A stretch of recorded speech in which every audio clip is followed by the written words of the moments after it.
Hello students, जैसा कि आप लोगों को इन्फॉर्म हो गया होगा कि सीबीएसई ने अपना न्यू सिलेबस अपडेट कर दिया है। अगर आपको उसको डिटेल में देखना है तो cbse.nic.in पे चेक कर सकते हैं और कुछ हद तक ओवरव्यू तो मैं भी दे सकता हूं कि ऐसी कोई प्रॉब्लम नहीं, और अगर कुछ है तो मैं पीडीएफ फाइल में आपको सेंड कर दूंगा ग्रुप पे, कोई प्रॉब्लम नहीं है।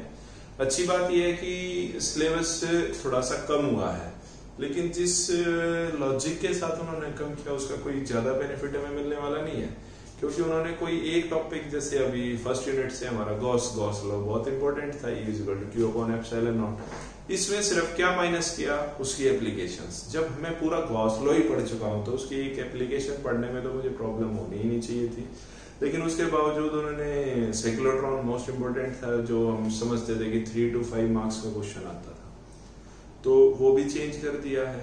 चलो छोड़ो, अभी सिलेबस तो जो भी है हमें आने वाले दिसंबर तक हमें पता ही चल जाएगा फाइनल। हमें इतनी टेंशन लेने की जरूरत नहीं है, हमें वो टॉपिक्स करने हैं जो मोस्ट इंपोर्टेंट होते ही हैं, चाहे वो सिलेबस में है चाहे नहीं है। क्योंकि हमें सिर्फ सीबीएसई की तैयारी नहीं करनी होती, इन फ्यूचर हमें अपना फ्यूचर जनरेट करना है, तो उसके लिए हमें आईआईटी, जेईई मेंस वगैरह ये सब क्लियर करने पड़ेंगे, नीट क्लियर करना पड़ेगा, तो उनके लिए हम इस चीज को छोड़ नहीं सकते। तो बेटर है हम अपना नॉर्मल सिलेबस चलाते रहें, बस थोड़ा सा स्पीड गेन कर लें, ठीक है। तो कल आई होप आपने इलेक्ट्रिक फील्ड लाइंस पढ़ ली होगी। आज हमारा टॉपिक है इलेक्ट्रिक डाइपोल, मोस्ट इंपोर्टेंट। मैं इसको इसलिए बोल रहा हूँ क्योंकि मेरी जो पूरी लाइफ साइकिल है वो इसी पे अटकी हुई है। डाइपोल है तो हम हैं, डाइपोल नहीं है तो हम भी नहीं है। वो कैसे? सबसे पहले डाइपोल को समझो, ये कुछ ही नहीं है, ये क्या है? Separation of two charges, separation of two charges whose magnitude remains same, but properties, या मैं कहूं चार्ज की जो प्रॉपर्टी है पॉजिटिव या नेगेटिव, पॉजिटिव या नेगेटिव मींस एक चार्ज है प्लस क्यू, एक चार्ज है माइनस क्यू, इसको मुझे कुछ ना कुछ सेपरेट करना ही होगा। अगर ये सेपरेट नहीं हुआ तो दोनों का मैग्नीट्यूड तो क्या है? सेम है। मैग्नीट्यूड क्या है? सेम। मैग्नीट्यूड सेम है तो एक प्लस मिला और एक माइनस मिला, दोनों का मैग्नीट्यूड सेम था, दोनों की प्रॉपर्टी अपोजिट थी, क्या हो गई? वैनिश। और जो चीज वैनिश हो गई उसका वजूद नहीं, वो मैं जानता नहीं। और इसको इंपॉर्टेंट इसलिए बोला, क्यों? क्योंकि एक एटम तो आप लोग जानते हैं क्या होता है। क्या होता है एटम? एटम होता है जिसके न्यूक्लियस पे प्रोटॉन्स होते हैं, 9th क्लास में पढ़ चुके होंगे आप लोग। जिसके न्यूक्लियस पे क्या होते हैं? प्रोटॉन्स होते हैं, और इलेक्ट्रॉन्स उसके चारों तरफ रिवॉल्व करते हैं। तो इलेक्ट्रॉन का चार्ज होता है नेगेटिव, प्रोटॉन या न्यूक्लियस का चार्ज होता है पॉजिटिव। तो देखो डाइपोल तो इनके बीच में भी है, सेपरेशन है ना, सेपरेशन है। अगर ये सेपरेशन नहीं होता तो एक न्यूक्लियस के ऊपर कौन कोइंसाइड कर जाता? एक इलेक्ट्रॉन। दोनों का मैग्नीट्यूड क्या होता? सेम। डाइपोल कब है? जब दो चार्जेस का मैग्नीट्यूड सेम है but they are separated with a little distance. हालांकि हम उसको डिनोट 2a से करेंगे, लेकिन वो आगे बढ़ना था। तो ये इलेक्ट्रॉन यहाँ के कोइंसाइड कर जाएगा, दोनों एक दूसरे को वैनिश हो जाएंगे, और ऐसे हमारा एटम कभी जनरेट ही नहीं होगा। और अगर एटम जनरेट नहीं हुआ तो हम जनरेट नहीं होंगे, हमारे हाथ जनरेट नहीं होंगे, ये मार्कर जनरेट नहीं होगा, ये कैमरा जनरेट, क्योंकि हर एक चीज किससे बनी हुई है? एटम से। स्मॉलेस्ट यूनिट क्या है? एटम। दुनिया की ऐसी कोई चीज नहीं है जो एटम से नहीं बनी हो। क्लियर है? तो देखो डाइपोल समझ आ गया होगा कि हाँ क्यों जरूरी है। तो डाइपोल हम फिर ये चैप्टर पढ़ रहे हैं इलेक्ट्रोस्टैटिक्स, तो जाहिर सी बात है इस डाइपोल की स्ट्रेंथ भी पता होनी चाहिए कि ये डाइपोल की स्ट्रेंथ क्या है। बाय चांस एक चार्ज है यहाँ और एक चार्ज है यहाँ, सेम मैग्नीट्यूड, उसी टाइम एक चार्ज यहाँ भी है, उसी टाइम एक चार्ज यहाँ भी है, उसी टाइम एक चार्ज यहाँ भी है, उसी टाइम एक चार्ज यहाँ भी है। ये मेरा क्या है? Unit source charge. ये क्या है? मेरे टेस्ट चार्ज। अब देखो ये डाइपोल इसके साथ भी बनाएगा, ये डाइपोल इसके साथ भी बनाएगा, ये डाइपोल इसके साथ भी बनाएगा। ये डाइपोल इसके साथ भी और ये डाइपोल इसके साथ भी। और ये फिनोमिना तो मैंने फील्ड लाइंस में आपको समझाया ही है कि जैसे जैसे सेपरेशन बढ़ेगा डाइपोल या उसकी स्ट्रेंथ मिनिमम होगी, तो डाइपोल के साथ भी ऐसा ही होना चाहिए।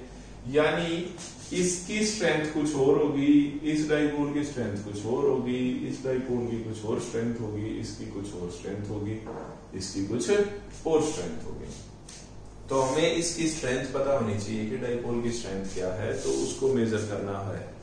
तो इसके लिए दो होते हैं पॉइंट, एक जो फिजिक्स में आपकी दे रखे हैं, वैसे तो इनफाइनाइट भी होते हैं जिसमें हम सुपरपोजिशन प्रिंसिपल लगाएंगे और बात खत्म कर देंगे, कोई बात नहीं। लेकिन हम वो दो जो हैं वो कौन से हैं, उससे पहले हमें जानना है कि डाइपोल स्ट्रेंथ क्या होती है। इलेक्ट्रिक डाइपोल स्ट्रेंथ,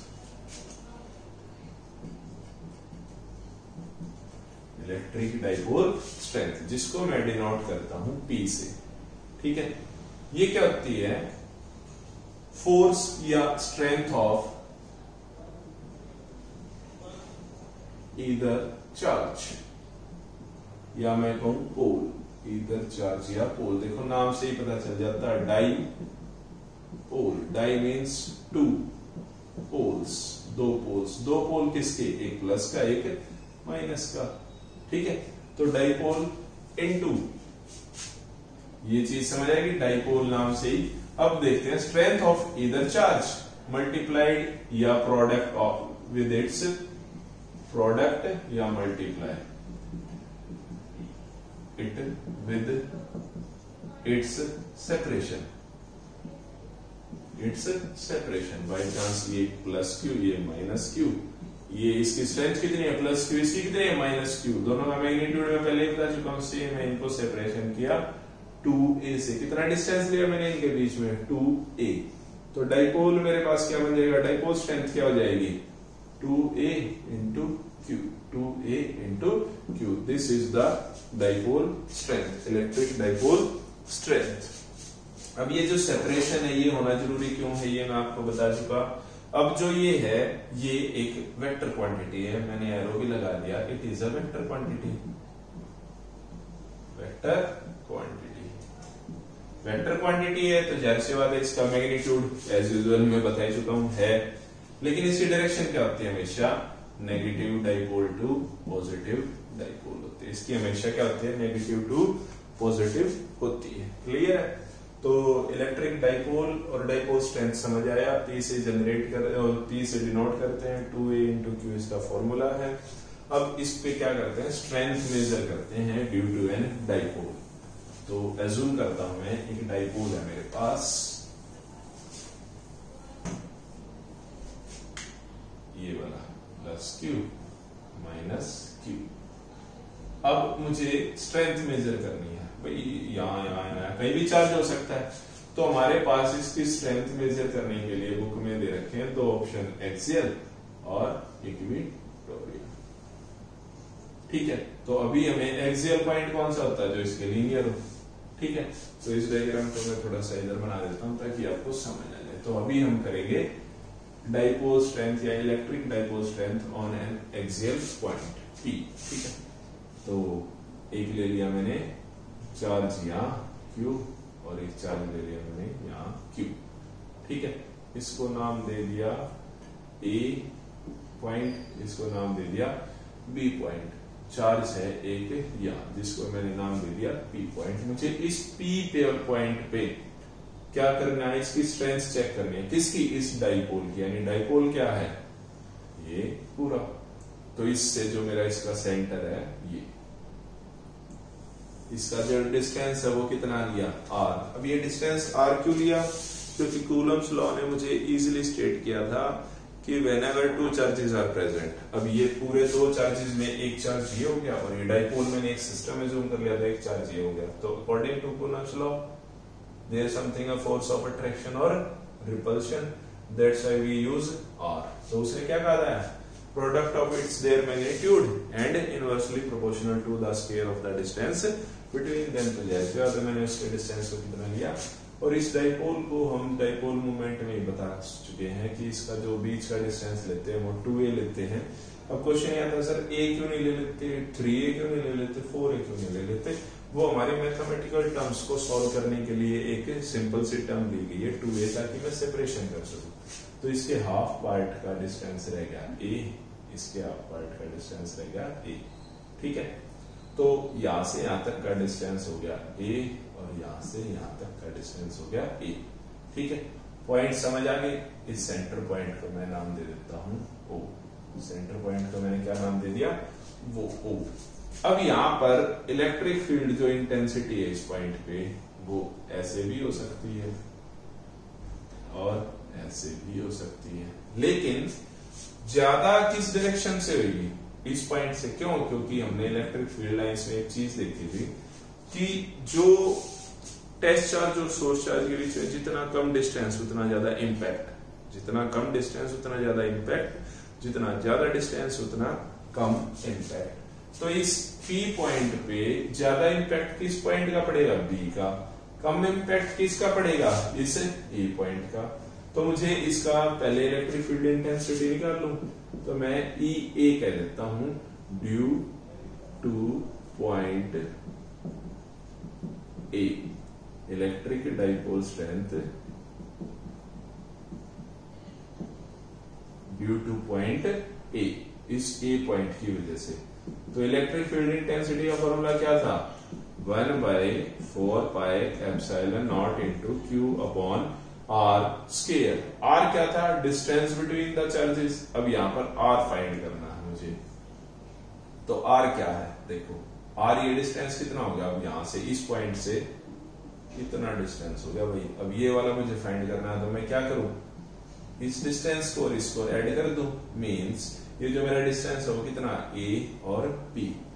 तो टोटल डिस्टेंस कितना है, AP। AP किसके इक्वल है, A प्लस ये, यानी this one AO plus OP, OP, AO plus OP means AP is equal to AO कितना है, A प्लस OP कितना है, R। तो नया जो मेरा डिस्टेंस आया वो क्या आया, A plus R whole square, ठीक है। अब ऐसे ही निकालते हैं electric field intensity due to point B, due to point B, due to point B। तो उसको मैं नेम कर देता हूं E2 1/4πε0 Q अपॉन, अब B पॉइंट की वजह से ये है, तो BP डिस्टेंस है इनके बीच का, तो BP इज इक्वल टू इस पूरे में से OP में से अगर मैं ये माइनस कर दूं तो क्या रह जाएगा, ये डिस्टेंस रह जाएगा। तो BP क्या हो जाएगा, OP माइनस OB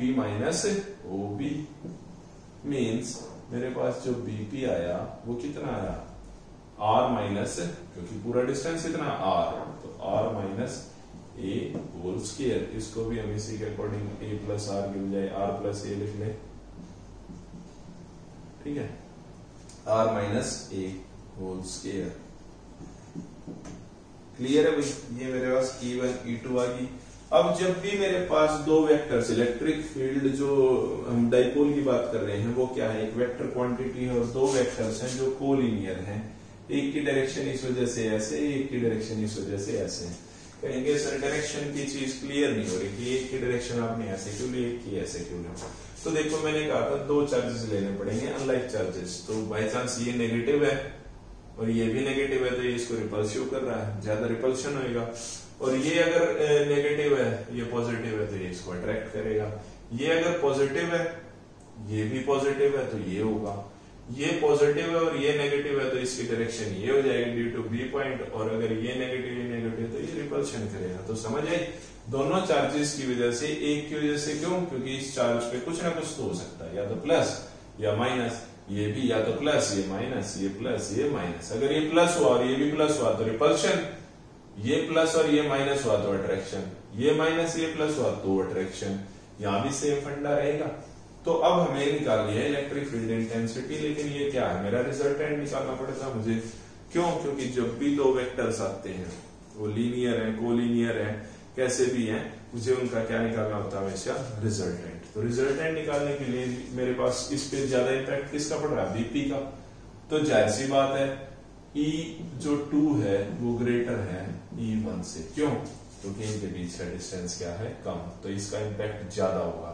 यानी इसने इसको बोला कि मुझे तुझे उस तरफ भेजना, तो चांसेस क्या है उस तरफ जाने के ज्यादा है, इस तरफ आने के कम है। तो E1 और E2 समझ आया।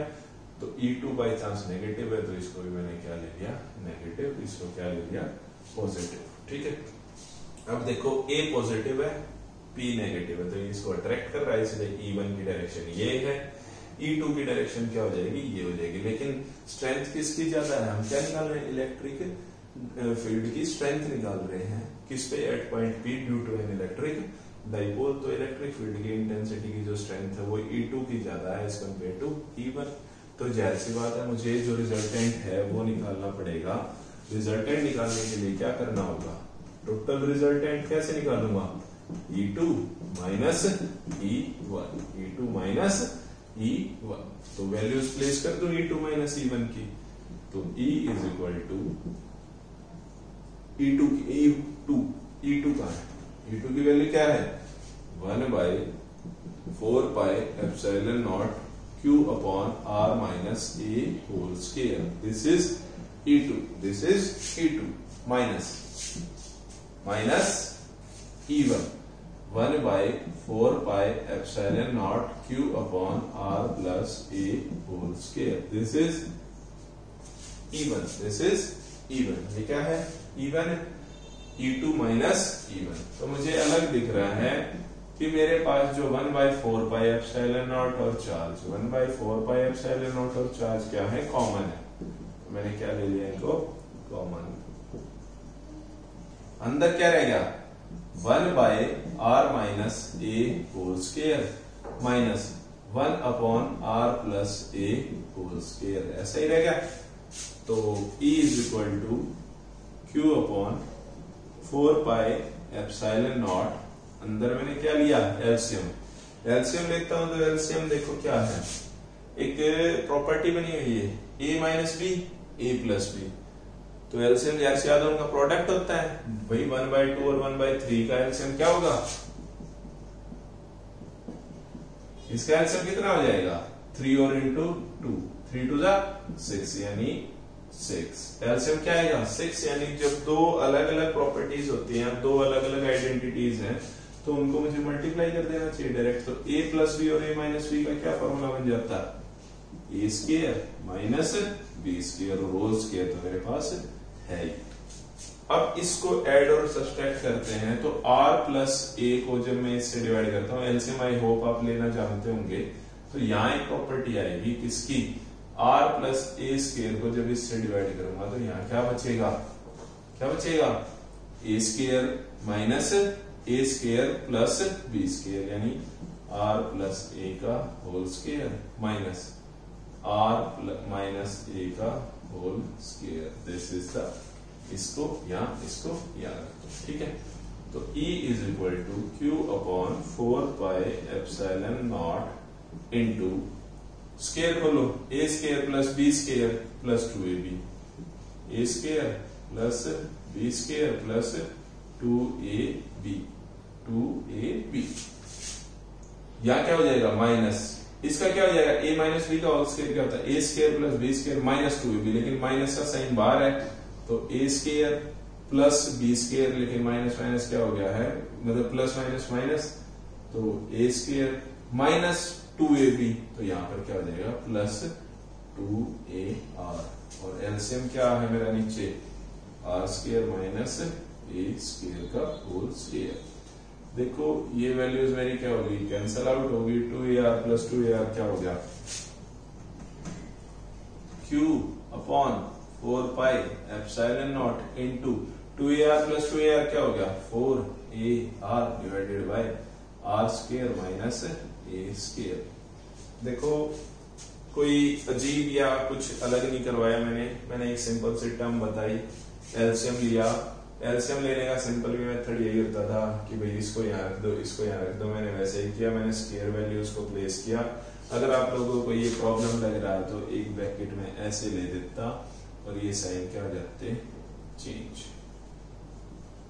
अब ठीक है, अब देखो A माइनस बी का whole square, A square plus B square minus 2ab। लेकिन बाहर कॉमन क्या था मेरे पास, माइनस का साइन था, इसलिए जो पॉजिटिव वैल्यूज थी वो क्या होगी नेगेटिव, और जो नेगेटिव वैल्यूज थी वो क्या होगी पॉजिटिव। दैट्स व्हाई मैंने इसको डायरेक्ट कर दिया था, तो ए और ये क्या हो गया था प्लस, तो इसलिए plus R minus R plus A minus A cut हो गया था, और मेरे पास रिजल्ट आया A is equal to Q upon 4 pi epsilon naught 4AR into, तो इसको मैं यहां लिख लूं,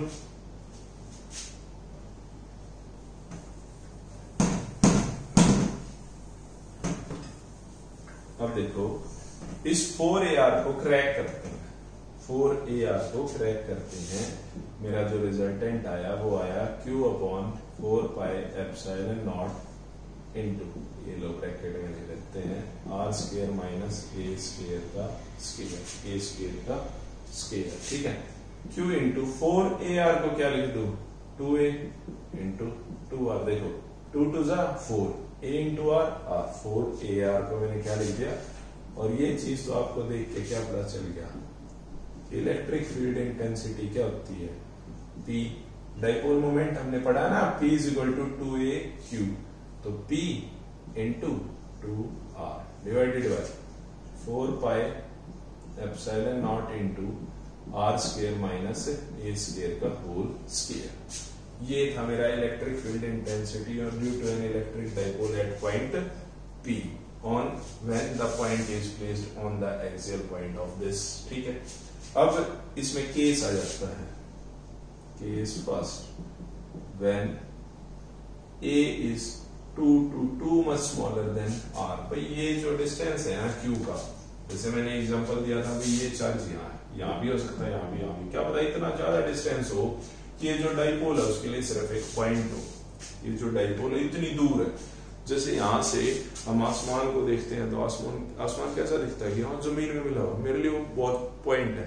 यहाँ से एक पेड़ को देखता हूँ बहुत बड़ा दिखता है, लेकिन मैं उससे बहुत ज्यादा डिस्टेंस होता जाता हूँ तो उसका साइज जो है वो छोटा होता जाता है। जैसे ये हाथ है ये पूरा बड़ा है आपके सामने, अब ये छोटा होता जा रहा है, पॉइंट होता जा रहा है।